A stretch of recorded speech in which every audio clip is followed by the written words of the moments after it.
Shalom, selamat hari Minggu Bapak Ibu, saudara yang dikasih nama Tuhan. Sekalipun Bapak Ibu ada di rumah, tapi kembali ibadah kita lakukan secara online, tidak mengurangi kesungguhan kita, tidak mengurangi kehadiran Tuhan.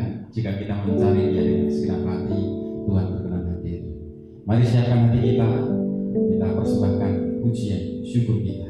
Saya undang setiap kita bangkit berdiri. Adapun pertolongan kita datang hanya dari Allah pencipta langit dan bumi, dan yang tidak meninggalkan pekerjaan tangan dan terus membayar dengan kesetiaannya. Kasih karunia Allah Bapa kita, kasih sayang Tuhan Yesus, dan persekutuan Roh Kudus menyertai ibadah kita pagi hari ini. Amin. Silakan.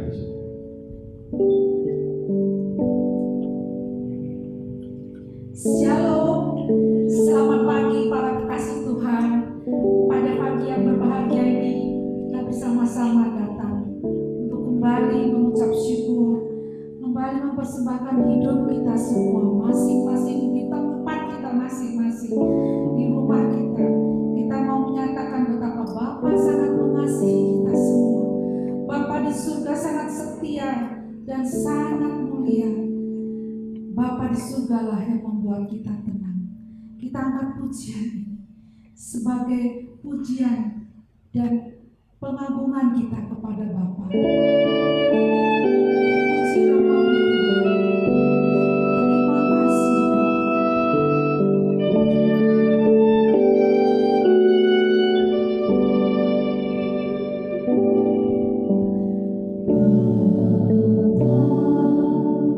Kau setia, Bapa, Kau mulia.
menolong dalam hidupku. Ku percaya hanya kepadamu. Kau pegang tanganku, menuntun langkahku. Yesus, kau perlindunganku. Amin. Terima kasih Yesus, kau Tuhan.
Kalau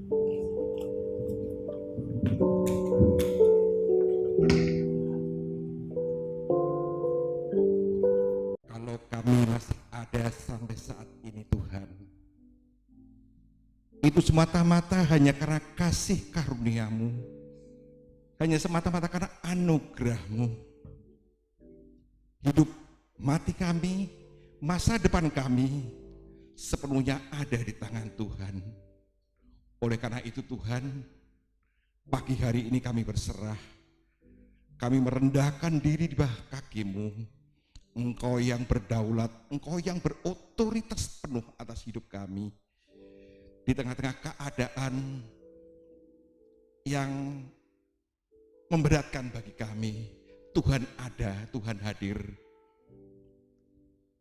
Bimbing kami Tuhan, hanya di dalam Engkau kami memiliki kekuatan, hanya di dalam Tuhan kami boleh berdiri tegak, bukan oleh kuat gagah kami, tapi semata-mata karena kasih karunia, pertolongan dan roh Tuhan yang ada di dalam kehidupan kami.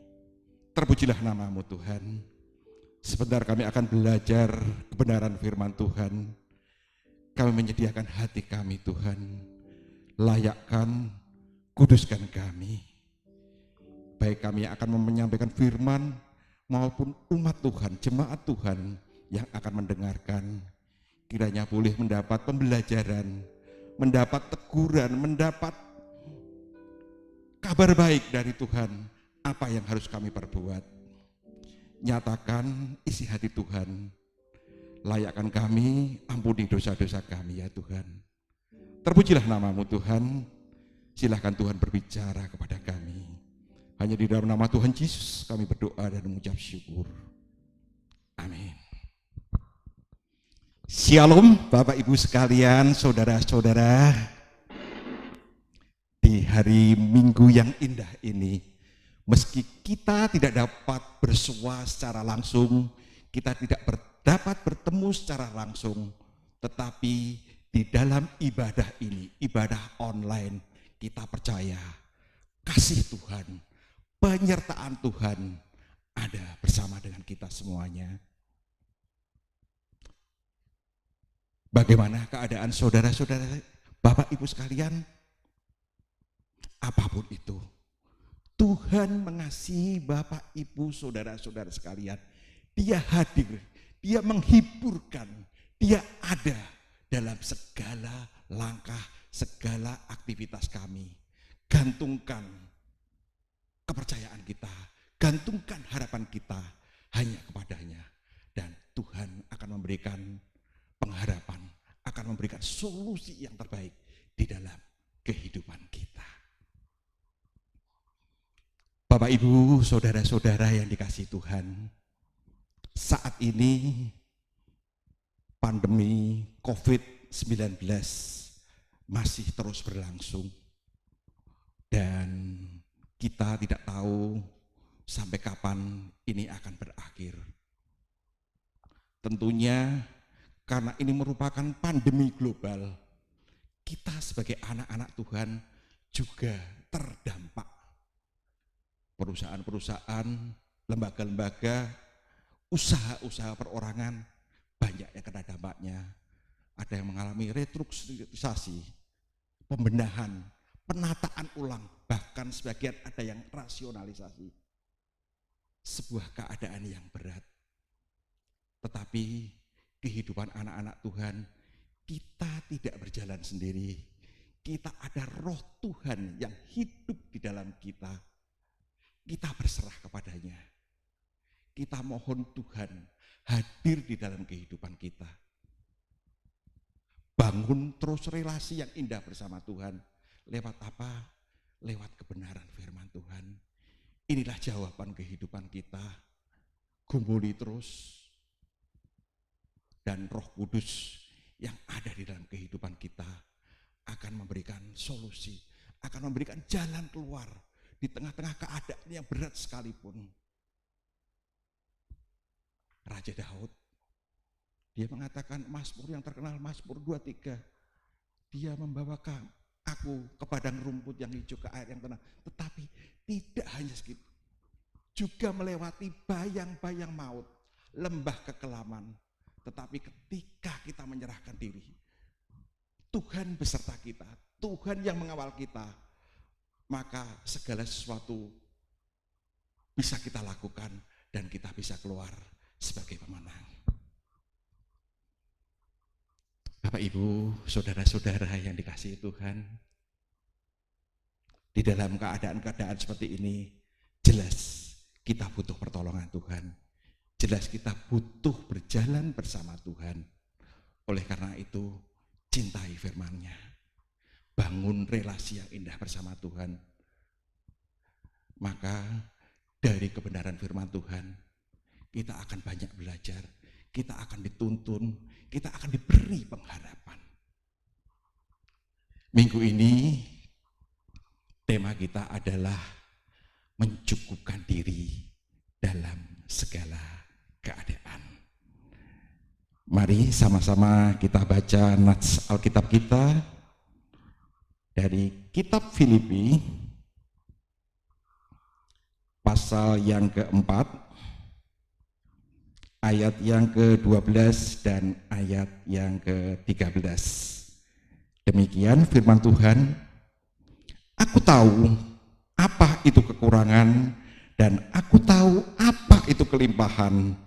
Dalam segala hal dan dalam segala perkara tidak ada sesuatu yang merupakan rahasia bagiku, baik dalam hal kenyang maupun dalam hal kelaparan, baik dalam hal kelimpahan maupun dalam hal kekurangan. Segala perkara dapat kutanggung di dalam Dia yang memberi kekuatan kepadaku. Amin. Bapak Ibu yang dikasihi Tuhan, surat Filipi adalah surat cinta. Surat Filipi adalah surat kasih.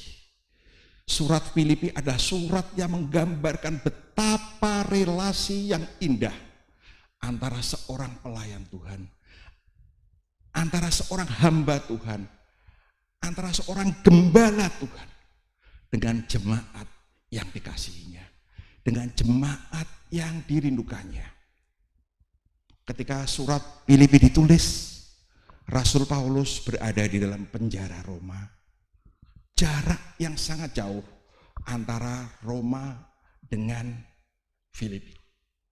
Kalau saat-saat ini kita menjalankan social distancing, physical distancing, maka kondisi Rasul Paulus dan jemaat Filipi saat itu tidak sekedar itu, tetapi lebih itu, long distance relation. Ya, kalau istilah itu sering kita pakai untuk menggambarkan hubungan jarak jauh antara dua orang, tapi ini hubungan jarak jauh antara seorang gembala, antara seorang yang mendirikan jemaat dengan jemaat yang dikasihinya. Hidup di dalam penjara jelas penuh keterbatasan. Hidup di dalam penjara jelas penuh kekurangan.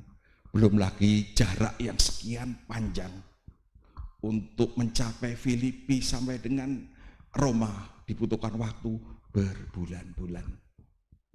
Tetapi ada sesuatu yang menyatukan mereka.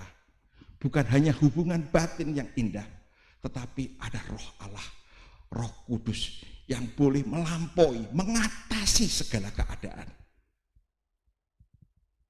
Keadaan itu tidak menyurutkan betapa Rasul Paulus mencintai, mengasihi jemaat ini. Ketika kita baca surat Filipi di ayat-ayat pertama, Rasul Paulus, aku bersyukur karena kamu.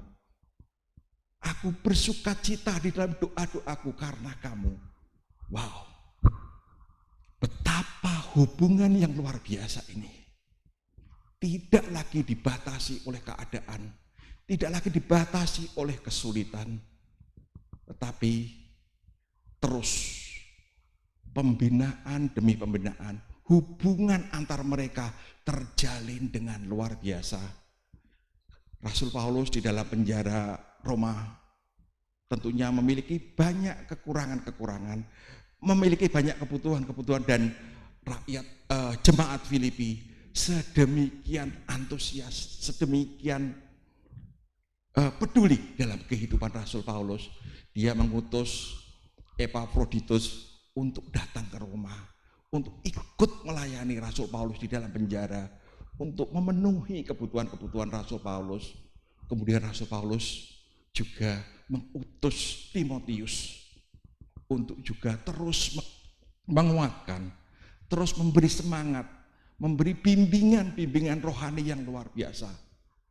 Jarak, keadaan, kekurangan, kelemahan tidak menjadi halangan lagi ketika kita disatukan oleh firman Tuhan. Memang perjalanan Rasul Paulus untuk membentuk jemaat Filipi bukan sesuatu yang mudah. Ketika sidang-sidang Rasul di Yerusalem menetapkan dan mengutus Rasul Paulus untuk menjangkau jiwa-jiwa di luar orang-orang Yahudi, Rasul Paulus manut, Rasul Paulus taat, Rasul Paulus menjalankan itu dengan penuh tanggung jawab. Diutus keluar dari Yerusalem, Rasul Paulus merencanakan, niat di dalam hatinya, dia ingin untuk melayani ke Asia. Tetapi ketika Roh Kudus berkata, jangan ke sana, Rasul Paulus taat juga. Ketika di dalam mimpinya dia harus pergi ke Makedonia, maka Rasul Paulus mulai juga masuk ke Makedonia, masuk ke kota Filipi sebagai bagian paling timur dari Makedonia. Ketika sudah manut, sudah nurut pada kehendak Tuhan, apakah semuanya berjalan dengan lancar? Semuanya berjalan dengan mulus? Tidak juga.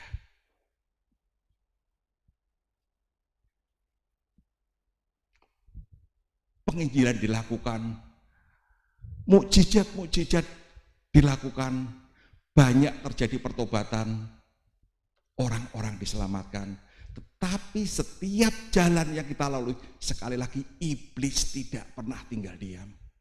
Dia selalu mencari daya, cara dan upaya. Ketika penginjilan dijalankan, fitnah mulai berjalan. Rasul Paulus akhirnya ditangkap. Tidak cuma ditangkap, didera. Dan akhirnya masuk ke dalam penjara Filipi. Loh, saya kan sudah melayani Tuhan. Saya sudah manut, sudah berjalan seperti kehendak Tuhan. Tetapi mengapa ini saya alami? Saya harus masuk ke dalam penjara dalam security maksimum. Kalau kita baca di Kisah Rasul 16 dikatakan bahwa Rasul Paulus tidak hanya didera tapi juga dibelenggu dan dipasung. Dimasukkan ke dalam penjara paling tengah sehingga paling gampang diawasi. Tetapi sekali lagi, orang yang sadar akan visinya, orang yang sadar akan kasih karunia Allah dalam hidupnya, apa yang dilakukan Rasul Paulus? Di dalam penjara bersama Silas, dia mengucap syukur. Dia memuji, membesarkan nama Tuhan. Mukjizat terjadi. Semua belenggu-belenggu lepas. Rasul Paulus bebas, tapi bukan itu. Bukan mukjizat yang harus dilakukan. Ada peristiwa yang lebih besar. Kepala penjara yang melihat kejadian itu takut jika Rasul Paulus Silas melarikan diri, berniat untuk bunuh diri. Tapi Rasul Paulus mencegah. Rasul Paulus kembali menceritakan kebenaran firman Tuhan, keselamatan di dalam Kristus, dan akhirnya kepala penjara bersama dengan seluruh keluarganya menyediakan diri untuk dibaptiskan dan menerima Tuhan Yesus sebagai juru selamatnya. Luar biasa. Aku tahu apa itu kekurangan. Aku tahu apa itu kelimpahan. kalimat semacam ini bisa saja diucapkan oleh orang-orang kebanyakan. Ketika mereka mengamati di sekitar kita, oh selalu banyak orang miskin, orang-orang yang kekurangan. Dan juga banyak juga orang-orang yang hidup bergelimang dengan harta. Mereka yang bisa bersekutu dengan Mamon, menjadikan Mamon seperti ilah mereka. Ada. Dari hasil pengamatan, tetapi sekali lagi Rasul Paulus mengatakan hal itu bukan karena dia mengamati sekitarnya, tetapi karena pengalaman pribadi. Kejadian penjara Filipi, bagaimana dia bersama Lydia membentuk jemaat di Filipi, perjuangan yang dilakukan adalah pengalaman pribadi. Bukan diceritakan kepada orang yang tidak mengerti. Orang-orang Filipi yang melihat dengan mata kepala sendiri apa yang dialami oleh Rasul Paulus. Kesaksian pribadi yang hidup, karena dihidupi. Kesaksian pribadi bukan hanya mengalami kekurangan, mengalami hal-hal buruk, tetapi ada respon positif karena dia sadar akan panggilannya, dia sadar akan tujuannya, sehingga di dalam penjara pun Rasul Paulus masih bisa mengucap syukur. Rasul Paulus masih bisa memuliakan Tuhan di dalam kehidupannya. Bapak Ibu yang dikasihi Tuhan, rahasianya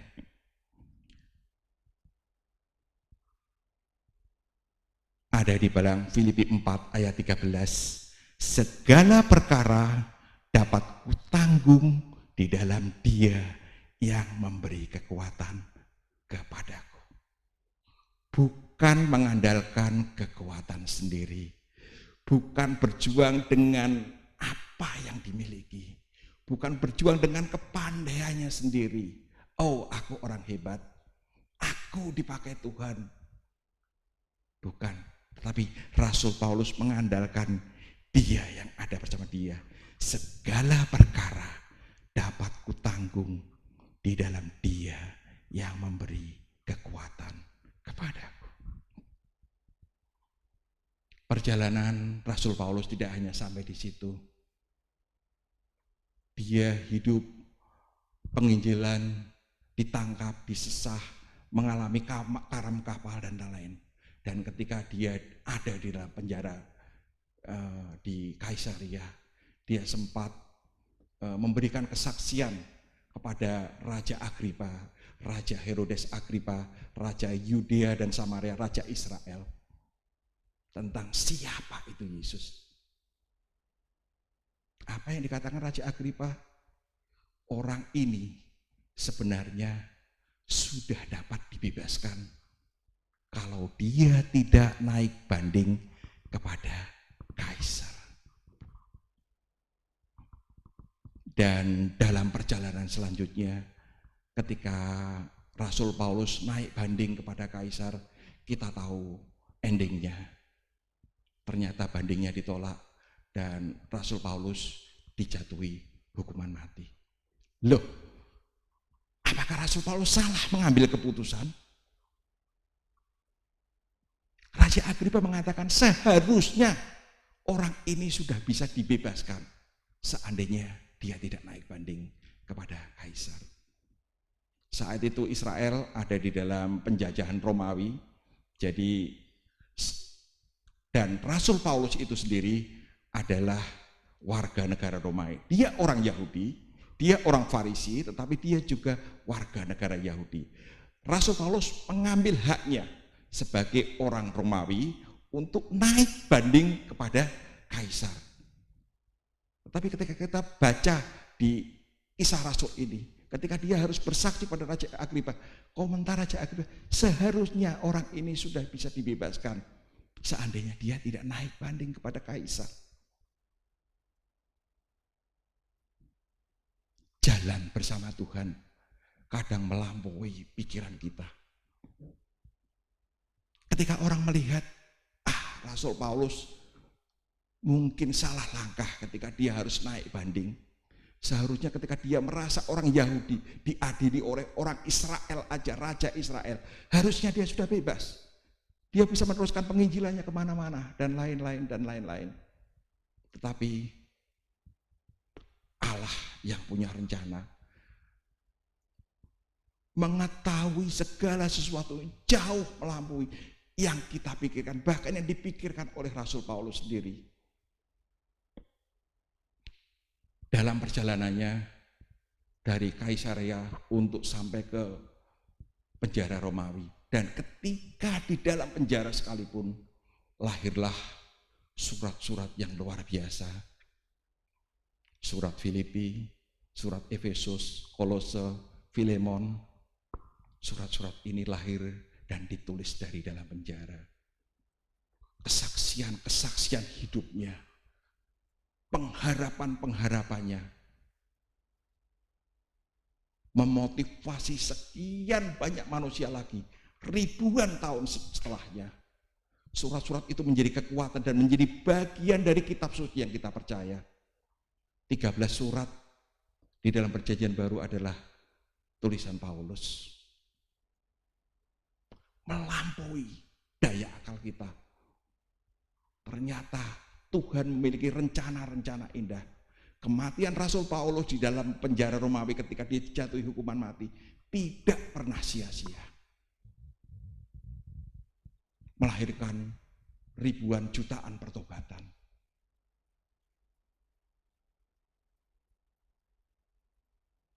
Oleh karena itu, Rasul Paulus dengan lantang bisa berbicara, aku tahu apa itu kelemahan, aku tahu apa itu kekurangan, aku tahu apa itu kelimpahan. Tapi di dalam Dia, segala perkara dapat kutanggung di dalam Dia. Luar biasa. Di dalam kehidupannya, lahir proklamasi, declare yang luar biasa. Bagiku hidup adalah Kristus dan mati adalah keuntungan. Aku telah menyelesaikan pertandingan dengan baik. Aku telah mencapai garis akhir dan aku tetap mempertahankan iman. Ucapan-ucapan ini adalah ucapan-ucapan yang sangat militan. Keadaan, penjara, kesusahan, kesengsaraan tidak pernah menyurutkan niat dan semangat Rasul Paulus untuk terus menjalani misinya, untuk terus menjalani panggilan hidupnya. Dari balik penjara juga, Rasul Paulus juga terus mengajak untuk hidup di dalam kasih. Filipi pasal 2 ayat yang keempat berkata, dan janganlah tiap-tiap orang hanya memperhatikan kepentingannya sendiri, tetapi kepentingan orang lain juga. Bukan hanya relasi antara dia pribadi dengan jemaatnya, tetapi Rasul Paulus juga menghimbau, Rasul Paulus mengajak jemaat Filipi untuk juga peduli, tidak lagi mementingkan diri sendiri, tidak lagi mementingkan kelompoknya, tidak hanya mementingkan jemaatnya, tetapi juga ayo mulai kita bergerak, mengasihi, bermurah hati, menabur kasih juga kepada orang-orang lain. Di 2 Korintus pasal 8 ayat pertama dan kedua, Rasul Paulus memuji jemaat Makedonia dan Filipi salah satunya. Ketika Rasul Paulus menginjil di Makedonia, dia masuk mula-mula di Filipi, kemudian ke Berea, Tesalonika, dan jemaat-jemaat yang lainnya. Suatu ketika jemaat di Yerusalem mengalami kelaparan, mengalami kekurangan, ada bencana, ada musibah sehingga terjadi kekurangan di sana. Dari balik penjara, Rasul Paulus menghimbau, mengajak orang-orang untuk peduli, untuk berempati, untuk mengasihi. Kita baca dari kitab 2 Korintus pasal 8 ayat pertama dan kedua, demikian firman Tuhan.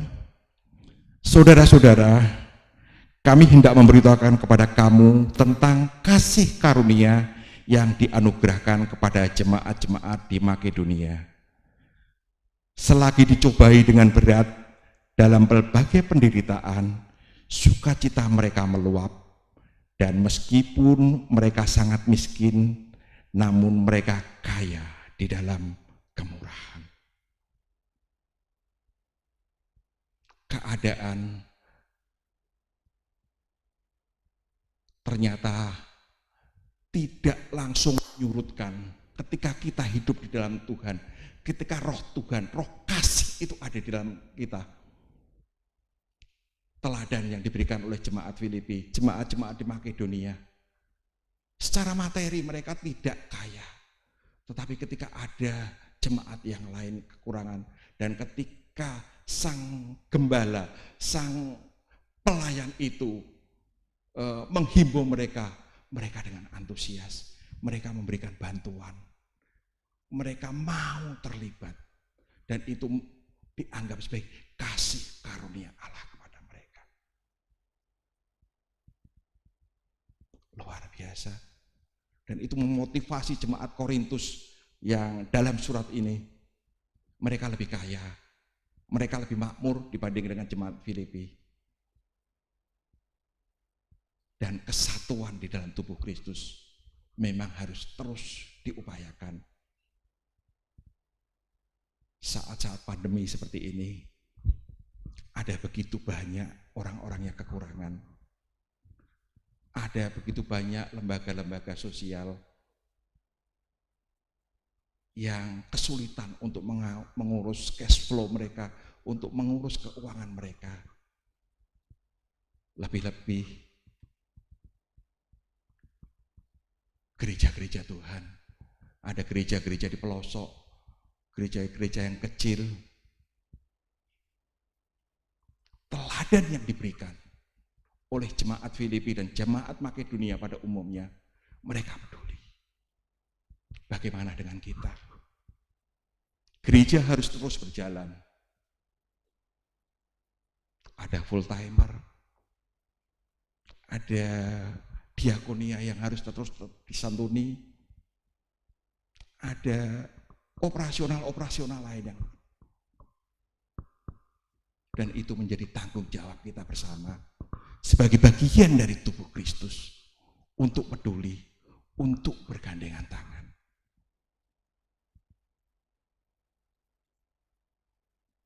Kekurangan, kemiskinan, biarlah itu tidak menjauhkan kita, tetapi justru makin mengeratkan kita. Keadaan-keadaan yang menekan, ketika keadaan-keadaan terasa tidak baik, justru itu akan keluar apa yang ada dari dalam kita. Roh kasih, kemurahan, kebaikan, kelemah lembutan dalam posisi-posisi tertentu. Berjalan bersama Tuhan, Tuhan tidak menjanjikan langit selalu biru, kata sebuah lagu pujian. Kisah yang kita baca tadi, Rasul Paulus harus mengalami penjara, harus mengalami karam kapal, harus mengalami banyak ujian, cobaan. Tetapi itu tidak menyurutkan. Ketika kita sadar untuk apa kita dipanggil. Dan kita tahu akhirnya ketika segala sesuatu kita lakukan di dalam Tuhan, di dalam kasih, kita akan keluar sebagai pemenang-pemenang. Bapak Ibu yang dikasihi Tuhan, minggu lalu kita baru saja merayakan Paskah, kemenangan atas dosa, kemenangan atas kuasa maut. Ketika di atas kayu salib Tuhan Yesus mengatakan, tetelestai, sudah genap, sudah selesai. Karya Tuhan sempurna dilakukan, paripurna dikerjakan. Apa yang memang tidak bisa dilakukan oleh manusia, diambil alih oleh Tuhan. Tanggung jawab itu, meski bukan sesuatu yang mudah, harus melewati via dolorosa, jalan salib yang maha berat. Karena kasihnya, karena cintanya, dia mau melakukan itu. Tetapi tidak hanya sampai di situ, ada bagian kita. Kalau Tuhan sudah mengerjakan apa yang tidak bisa kita lakukan, Tuhan ingin kita mengerjakan apa yang menjadi bagian kita. Firman Tuhan mengatakan, kerjakanlah keselamatanmu itu dengan takut dan gentar. Kita isi keselamatan yang sudah diberikan kita, kita pertanggungjawabkan. Kita diminta untuk menjadi garam dan terang dunia. Ada banyak orang sekitar kita yang masih mengalami kesulitan. Ada banyak orang sekitar kita yang belum diselamatkan. Di tengah-tengah pandemi, di tengah-tengah keadaan yang tidak menguntungkan ini, mari munculkan pribadi-pribadi sebagai anak-anak Tuhan yang militan, yang mau dipakai Tuhan untuk menjaga mereka, untuk mengasihi mereka, untuk berempati kepada mereka. Kini saatnya. Kesempatan kita untuk hidup sosial memang menjadi terbatas. Kesempatan kita untuk melakukan banyak hal dengan social dan physical distancing menjadi tidak seperti dulu lagi. Tetapi di dalam setiap peristiwa, di dalam setiap keadaan, ada hikmah yang bisa kita ambil. Waktu-waktu yang ada, kita pakai untuk lebih menjalin relasi yang indah bersama Tuhan, bersama keluarga.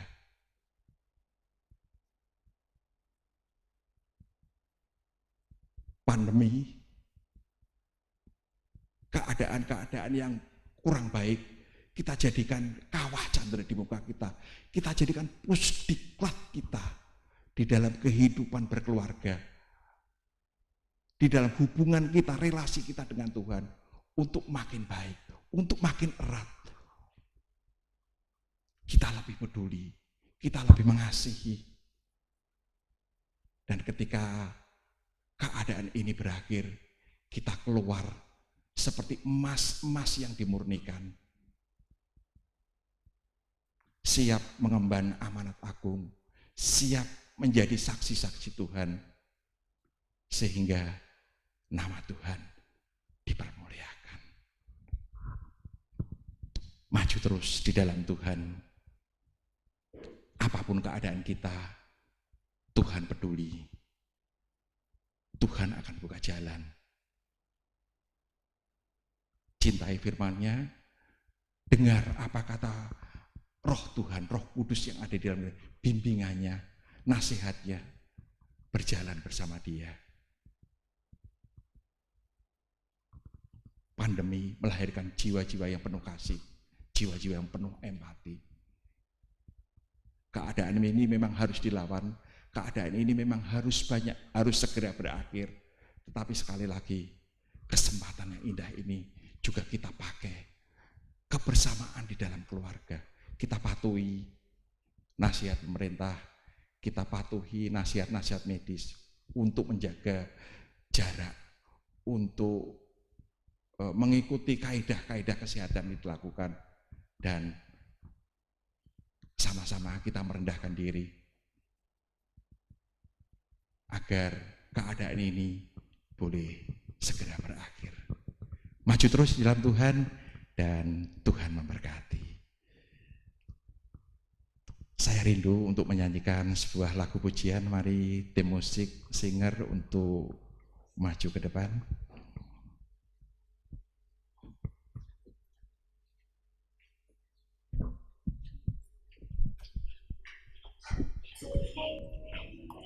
kita nyanyikan lagu Peganglah Tanganku Roh Kudus.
Engkau hadir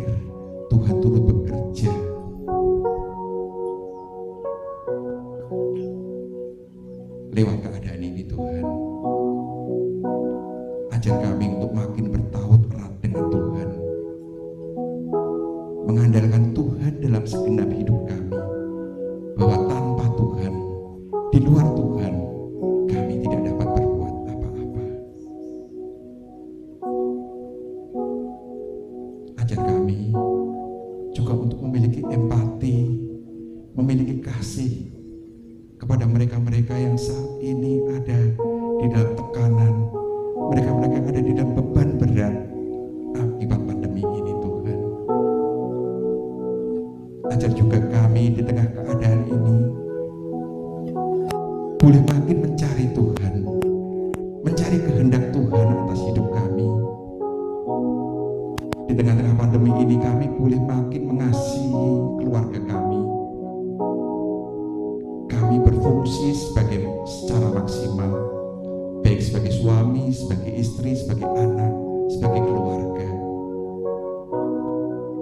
Kami digodok, kami ditempa, kami dikuatkan, sehingga ketika pandemi ini berakhir, kami boleh keluar sebagai pribadi-pribadi yang sudah teruji, sebagai emas yang dimurnikan. Terus kami mohon pengampunan-Mu Tuhan, mohon kemurahan Tuhan, mohon belas kasihan Tuhan, sehingga keadaan ini, pandemi COVID-19 ini boleh segera berakhir, kehidupan kami kembali normal, ekonomi boleh kembali bergulir, dan kami boleh melanjutkan kehidupan kami.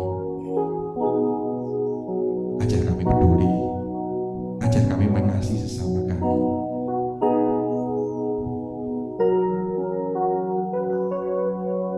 Gereja-gereja Tuhan juga boleh mengambil bagian. Mereka-mereka yang berkelimpahan boleh mendukung, menopang mereka yang sedang berkekurangan, sehingga terjadi keseimbangan. Tubuh Kristus berlaku sebagai maksimal, berfungsi sebagai maksimal. Tiap-tiap bagian dari kami terus bisa memuliakan Tuhan di tengah segala keadaan. Ajar kami untuk mengisi keselamatan, kasih karunia, anugerah yang sudah Tuhan limpahkan dengan hidup berkenan, dengan hidup berdampak, dengan menjadi garam dan terang dunia. Terpujilah nama-Mu Tuhan. Hanya di dalam nama Tuhan Yesus kami berdoa dan mengucap syukur. Amin. Tuhan memberkati.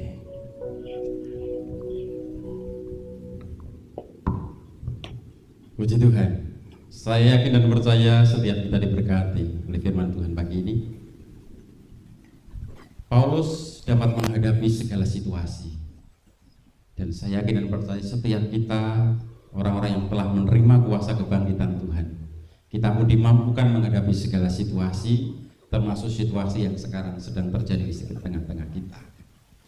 Bersama dengan Tuhan kita cakap menanggung segala perkara. Terima kasih kepada Bapak Diakon Bambang yang telah membagikan kebenaran firman Tuhan. Tuhan berkati dalam hidup keluarga, demikian juga dalam pelayanan pekerjaan Tuhan. Kita bersyukur, saudaraku yang dikasih nama Tuhan, bagi Bapak Ibu yang tergerak dan tertantang, karena ini adalah kesempatan bagi kita untuk diuji di tengah-tengah pergumulan COVID ini. Kita juga diberikan kesempatan untuk diberkati dan menjadi berkat.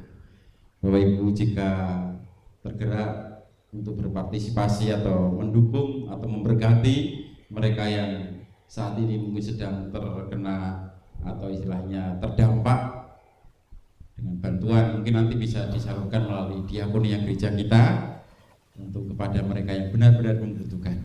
Ya, Tuhan memberkati. Dan kita bersyukur dan bersukacita kita sambut ada rekan saudara kita yang pekan ini berulang tahun. Yang pertama adalah Bapak Slamet Riyadi 14 April yang lalu. Kemudian yang kedua Bapak Nono Suparno 15 April yang lalu ulang tahun. Dan yang ketiga adalah saudari Tiara Apriani, 15 April yang lalu ulang tahun. Dan Bapak Mika Endang, ya, tanggal 17 April yang lalu ulang tahun. Kemudian Ibu Ada, wah singer kita ya, ulang tahun ya. Besok kemarin tanggal 17. Ya, kemudian Saudara Daniel Hokilai, ya, tanggal 18. Selamat ulang tahun. Mari kita akan akhiri ibadah kita doakan mereka yang ulang tahun dan kita selanjutnya menaikkan doa kita. Bapa di dalam surga, hari ini kami bersyukur dan bersukacita. Kami boleh mengalami kemurahan dan kasih karunia Tuhan. Engkau menyapa kami dengan kebenaran firman Tuhan. Untuk kami terus bersukacita. Untuk kami berpengharapan karena bersama dengan Tuhan kami akan mampu menanggung segala perkara. Dan kami akan menjadi orang-orang yang menang, bahkan lebih daripada pemenang. Hari ini kami juga bersukacita bersama Bapak Slamet Riyadi, Bapak Nono Suparno, Saudari Tiara, Bapak Mikanda, Ibu Ada, dan Saudari Daniel yang pekan ini Tuhan telah tambahkan 1 tahun di usia mereka. Engkau yang memberkati mereka dengan segala kebutuhan, keperluan. Engkau yang menyediakan pertolongan tepat waktunya. Engkau yang menyediakan iman, pengharapan, dan kasih terus memenuhi hidup mereka sehingga mereka terus berpengharapan di dalam Tuhan. Di dalam nama Tuhan Yesus. Hari ini kembali kami bersama-sama umat-Mu. Kami terus mohon anugerah belas kasih Tuhan atas pergumulan umat manusia yang saat ini sedang terpapar virus yang ada di sekitar kami. Engkau yang terus memberikan kami pengharapan, kekuatan untuk kami terus mampu menghadapi tantangan ini. Demikian kami terus mohon belas kasih Tuhan. Engkau yang memberkati para peneliti yang akan mencari vaksin atau obat yang akan bisa membantu penyelesaian masalah COVID ini. Engkau yang turut bekerja. Dan rencana Tuhanlah yang terjadi. Rencana Tuhanlah yang akan tergenapi. Engkau yang akan menjadi pemenang, akan membawa rencana-Mu digenapi atas dunia ini, atas hidup gereja Tuhan, orang-orang percaya. Dan bawa kami Tuhan ke dalam rencana dan kehendak-Mu.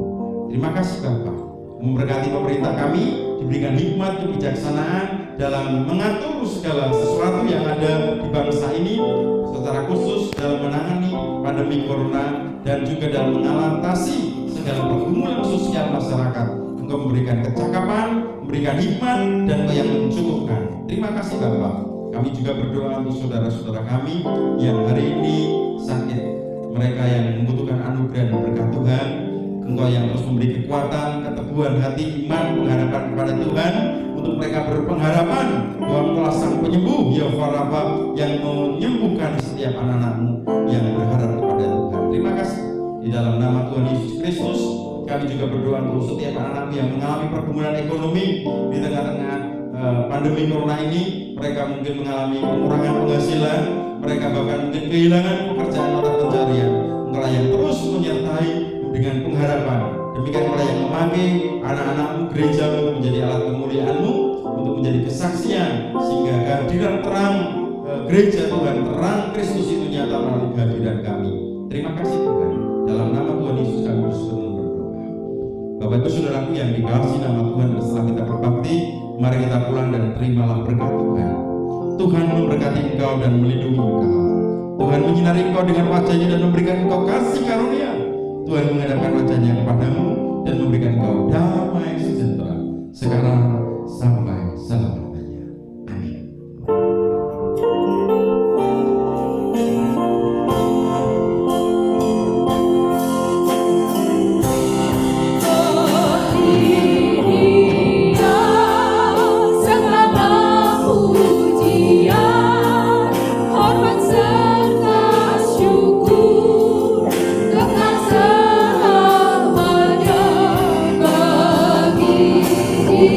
Dia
Yesus memberkati.